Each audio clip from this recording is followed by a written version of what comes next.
Lesson 39. Nothing to worry about. In this text, you'll hear about a man who worries about nothing. First, listen to the text and answer this question. What was the difference between Bruce's behavior and that of other people? Bruce 和其他人的行为有什么不同？ The rough road across the plain soon became so bad that we tried to get Bruce to drive back to the village we had come from. Even though the road was littered with boulders and pitted with holes, Bruce was not in the least perturbed. Glancing at his map, he informed us that the next village was a mere 20 miles away.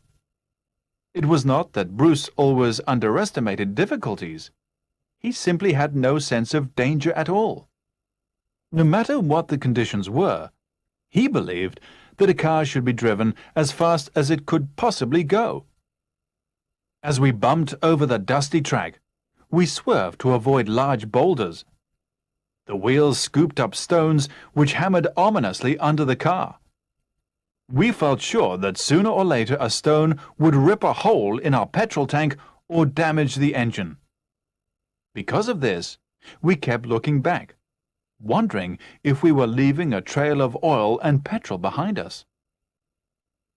What a relief it was when the boulders suddenly disappeared, giving way to a stretch of plain where the only obstacles were clumps of bushes.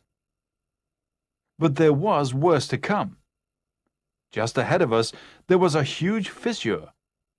In response to renewed pleadings, Bruce stopped. Though we all got out to examine the fissure, he remained in the car. We informed him that the fissure extended for 50 yards and was 2 feet wide and 4 feet deep. Even this had no effect. Bruce went into a low gear and drove at a terrifying speed, keeping the front wheels astride the crack as he followed its zigzag course. Before we had time to worry about what might happen, we were back on the plain again. Bruce consulted the map once more and told us that the village was now only 15 miles away. Our next obstacle was a shallow pool of water about half a mile across. Bruce charged at it, but in the middle the car came to a grinding halt. A yellow light on the dashboard flashed angrily, and Bruce cheerfully announced that there was no oil in the engine. So what was the difference between Bruce's behavior and that of other people? Right. Bruce wasn't afraid of anything and obviously didn't worry about anything. Rather different from a lot of texts that we have learned, this text starts directly with the dangerous journey they have had, without any introduction or preparation. It first starts with a rough road with boulders and holes, and then a plain with bushes, and then a fissure, later a pool of water where they had to stop. They stopped not because Bruce was worried, but because there was no oil left. Throughout the journey, a sharp contrast between us and Bruce is emphasized. The text starts by telling us how we had tried to get Bruce to get back to the village where we had come from. And when the text ends, they could neither go back nor reach their destination. 课文结束的时候，他们既不能前进，也无处可退了。Right, now let's look at some language points in this text. The rough road across the plain. Rough here means not smooth. 不平的，颠簸的。Look at what rough means in these examples. Farm work has made her hands rough. 农活使她的手粗糙了。When you hear people complain, they often say, I've had a really rough day. Rough here means very difficult, having a lot of problems. 意思是这一天过得真不顺心。Bruce was not in the least perturbed. Not in the least means he was not at all perturbed. Give you one more example. I don't like traveling in the least, which means I don't like traveling at all. Perturbed means being upset or worried. For example, she was greatly perturbed by the news that her son had been laid off. 听说她的儿子下岗之后，她非常的担忧而且不安。It was not that Bruce always underestimated difficulties. It was not that 其实是用来强调紧跟在后边的陈述的。He simply had no sense of danger at all. 他根本就没有危险的感觉。I'll give you one more example. It is not that I'm not paying attention to you. I'm simply too busy. Using it is not that to emphasize the fact that I'm simply too busy. Underestimate, 低估。For example, never underestimate your enemy. 永远不要低估你的对手。He simply had no sense of danger at all. Sense, feeling, 对什么事情的感觉。我们来看看还可以用 sense 来表达哪些感觉。A keen sense of smell or taste 是嗅觉或味觉灵敏。A good sense of direction or a good sense of rhythm 指的是很好的方向感或者节奏感。We have learned a sense of humor 幽默感 or a sense of urgency 紧迫感 a sense of belonging 一种归属感。As we bumped over the dusty track 在路上颠簸。Look at more examples of bump. The bus bumped along the country road. 公车在乡间的路上颠簸。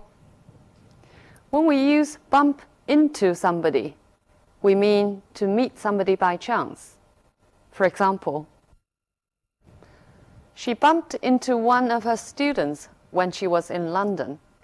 在伦敦的时候，她恰好撞上她的一个学生。A dusty track. Track means a path, 小路。A mountain track, 山间小路。But when we describe sports event, we can use the word track. 在体育运动中 ，a track event 就是指田径中的竞赛项目。We swerved to avoid large boulders. Swerve means to turn sharply, 忽然转向。For example, the bus driver swerved to avoid hitting the cyclists. 汽车司机猛地转弯，以免碰到骑自行车的人。You can also use swerve to describe things figuratively. For example, he is one of those who won't swerve from his principles. Here, swerve means to suddenly change from his principles. 他不会突然地改变原则。The wheels scooped up stones.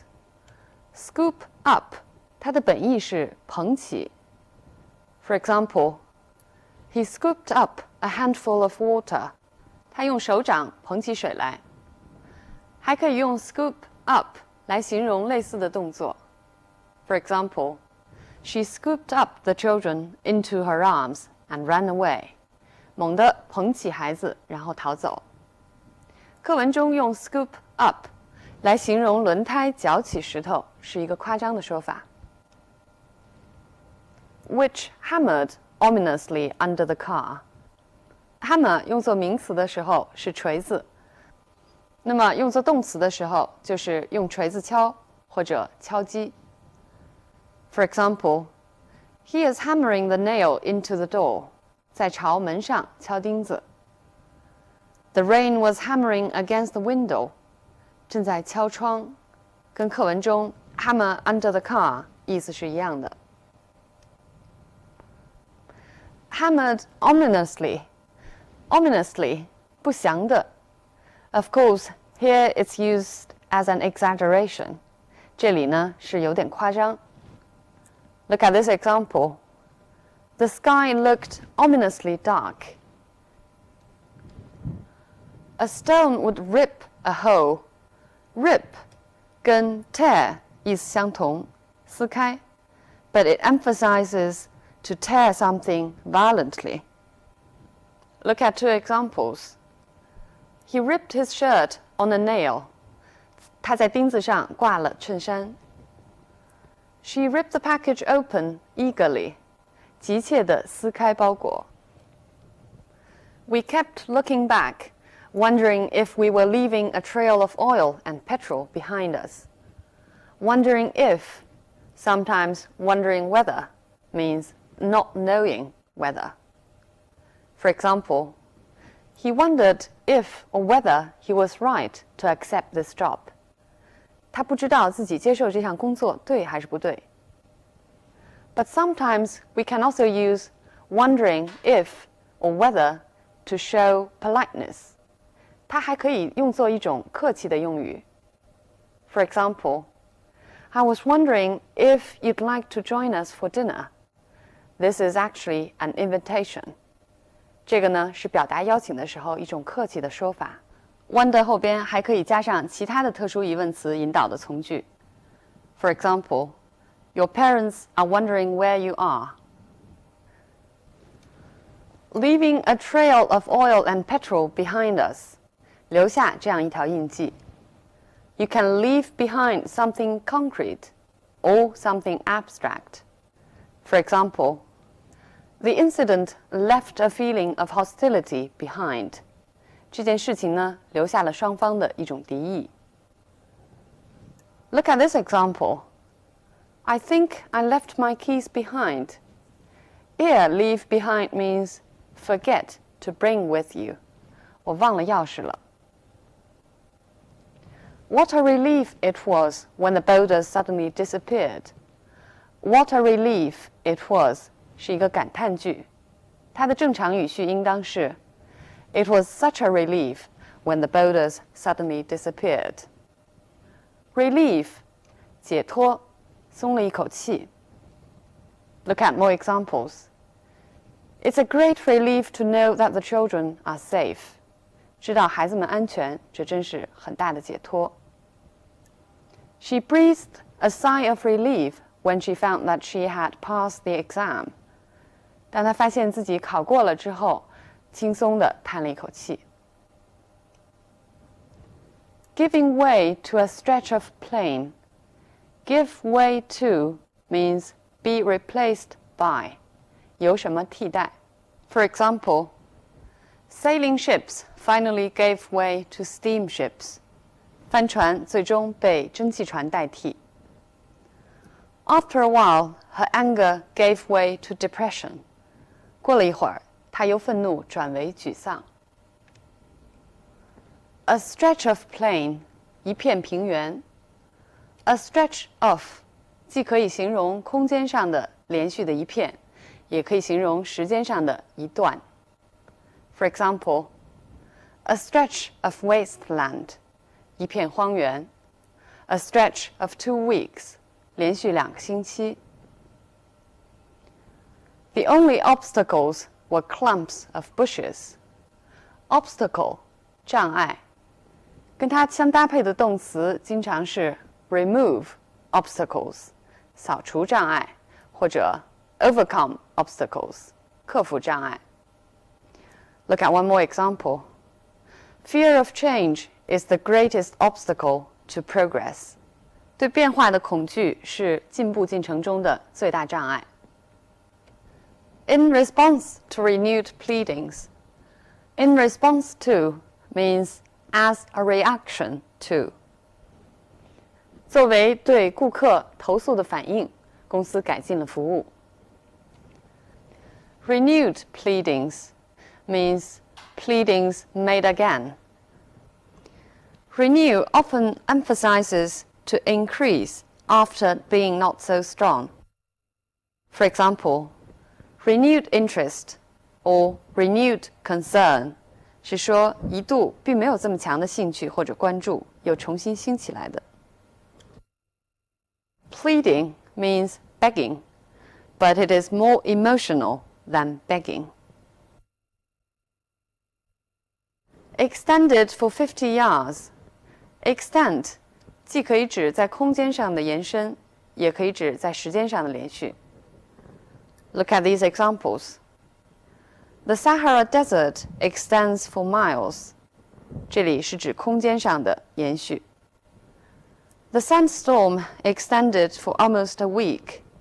沙尘暴持续了几乎1个星期，时间上的延续。Keeping the front wheels astride the crack. 把车轮放在裂缝的两边。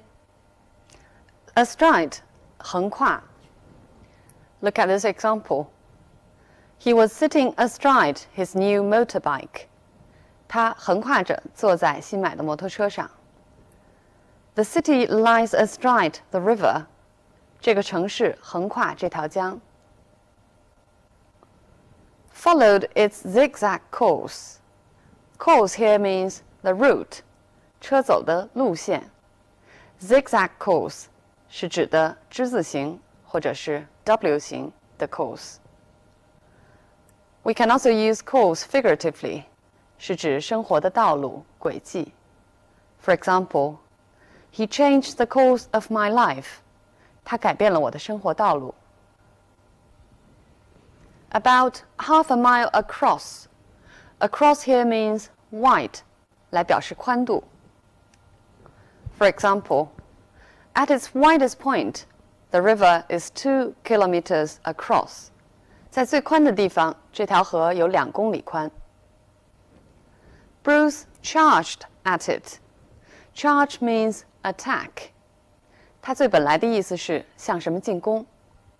For example, he drew his sword and charged at the enemy. 抽出剑来向敌人刺去。But here, charged at it means rushed at top speed at it. Give you one more example. When the bell rang, the school children charged out of the classroom. 铃声一响，孩子们就冲出教室。The car came to a grinding halt. Come to a halt.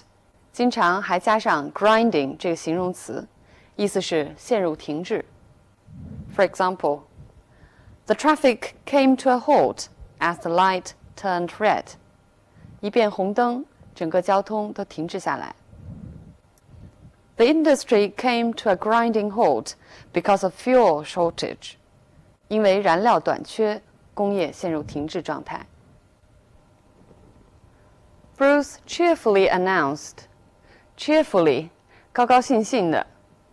我们知道 happily 也是高兴的意思 ，but cheerfully means more spontaneous than happily, and it emphasizes a spirited happiness.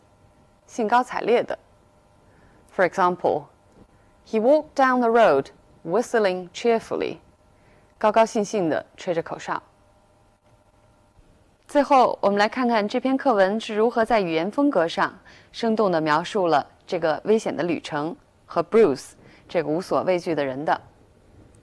首先，课文中使用了几处用引申义的动词。The wheels scooped up stones, 像捧起石头一样。Which hammered under the car, 用 hammer 来强调他们敲击的猛烈。